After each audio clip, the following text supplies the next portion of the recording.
Bonjour à tous, il est 15 h. Merci de nous rejoindre pour suivre avec nous cette nouvelle édition dont tels sont les faits saillants de l'actualité. Le Premier ministre Abdelkader Kamel Mohamed a tenu une réunion sur le suivi de l'engagement du chef de l'État lors de sa tournée dans les régions de l'intérieur. En nouvelle du monde, l'OMS annonce la reprise des essais cliniques sur l'hydrochloroquine. C'était les titres. Passons au développement. Le Premier ministre Abdelkader Kamel Mohamed a tenu aujourd'hui une réunion sur le suivi des doléances lors de sa tournée avec le chef de l'État dans les régions de l'intérieur. Cette réunion fait suite à celle présidée par le chef de l'État Ismaël Omar Guelleh afin que les réponses adéquates soient rapidement trouvées. Il a été demandé à chaque département de formuler dans un délai raisonnable les actions déjà entreprises, celles qui vont être menées à court et à moyen terme. Il a également prévu de mettre en place un dispositif de suivi de l'exécution des engagements du chef de l'État. La quasi-totalité des ministres des différents départements concernés ont été conviés à cette réunion présidée par le Premier ministre Abdelkader Kamel Mohamed.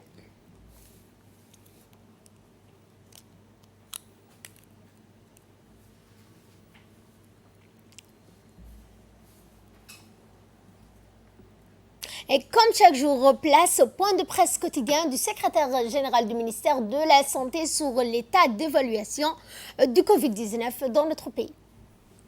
Après, sur la situation de Covid-19 à Djibouti, ce jeudi 4 juin 2020 nous donne les résultats suivants.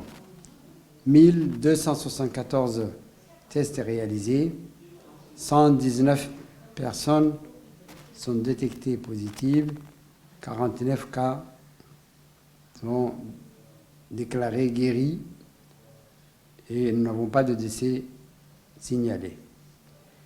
Comme ces derniers jours, le taux de positivité des personnes testées reste autour de 10% et la mortalité est de 0,59%, largement inférieur au taux de la région Emrou de l'OMS, qui est de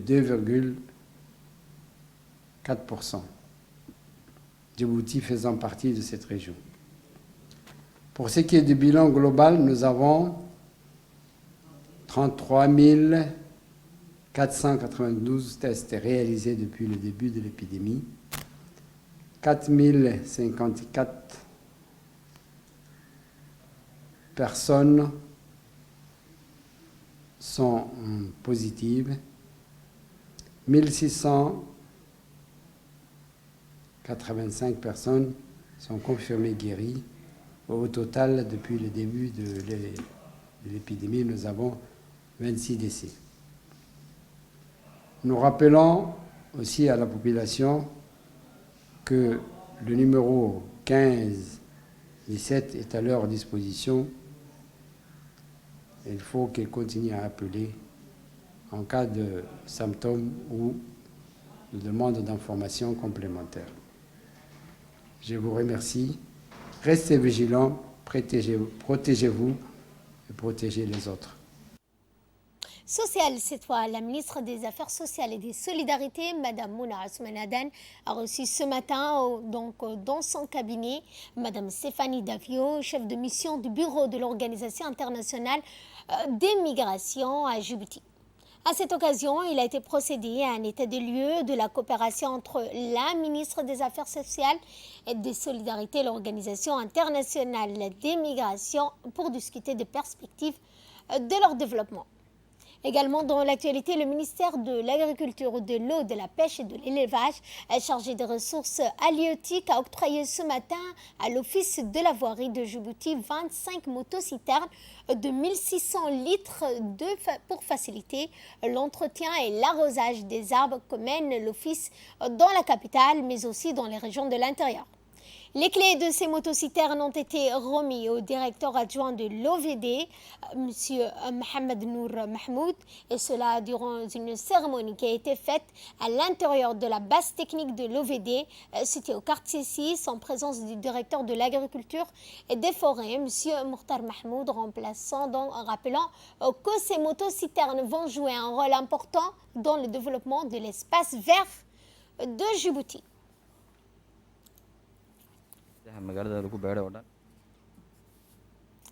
À cet effet, donc, je vous propose de suivre l'intervention du secrétaire général du ministère de l'Agriculture. Aujourd'hui, nous sommes réunis pour une cérémonie de remise des clés des 25 motociternes à l'OVD.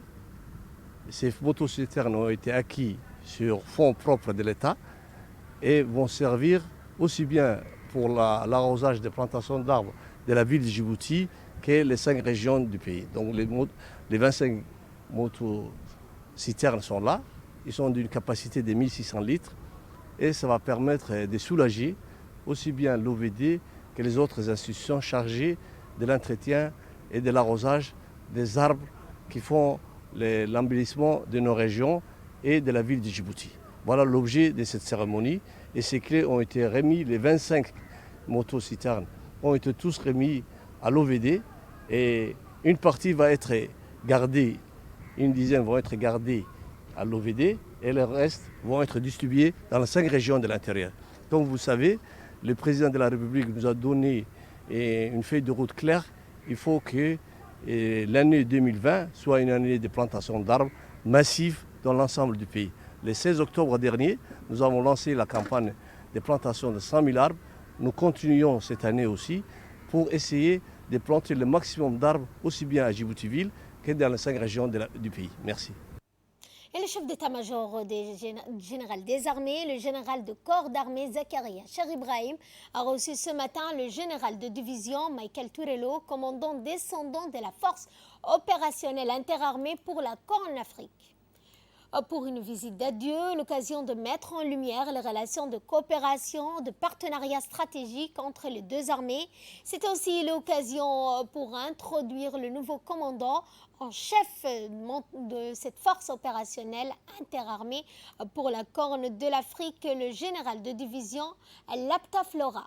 Durant la discussion, le chef d'état-major des armées, le général Zakaria Cher Ibrahim, n'a pas manqué de remercier le général Turello pour les efforts consentis dans la montée en puissance du bataillon d'intervention rapide stationné à Djibouti, rappelant que le général Michael Turello a pris le commandement de cette force le 12 juin 2019, créée en octobre 2002, suite à l'attentat du 11 septembre 2001, cette force opérationnelle interarmée pour la Corne de l'Afrique a pour objectif de renforcer la capacité des partenariats ainsi que promouvoir la sécurité, la stabilité régionale et dissuader les conflits.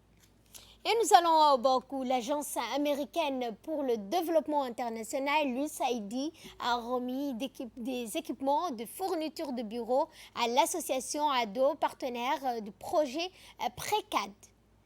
Cette remise a eu lieu hier, 3 juin, par le PRECAD qui a fourni une assistance technique aux associations djiboutiennes dans le domaine de l'éducation, de la santé, pour une gestion plus performante en renforçant les capacités de promotion du genre, de l'accès aux services pour tous dans la protection des populations les plus vulnérables. Et justement, je vous propose de suivre le mot du président de l'association. Intervention que nous retrouverons dans notre édition de ce soir. Et nécrologie pour clore, c'était donc l'actualité nationale.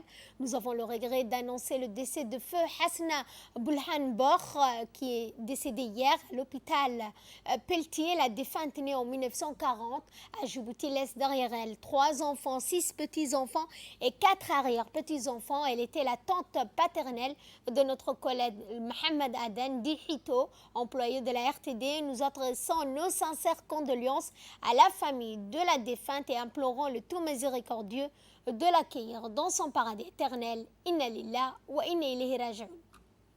Et de là, nous passons à ce qui domine l'actualité à travers le monde. Une annonce qui intervient donc pour le lendemain de la mise en garde publiée par la revue scientifique britannique The Lancet.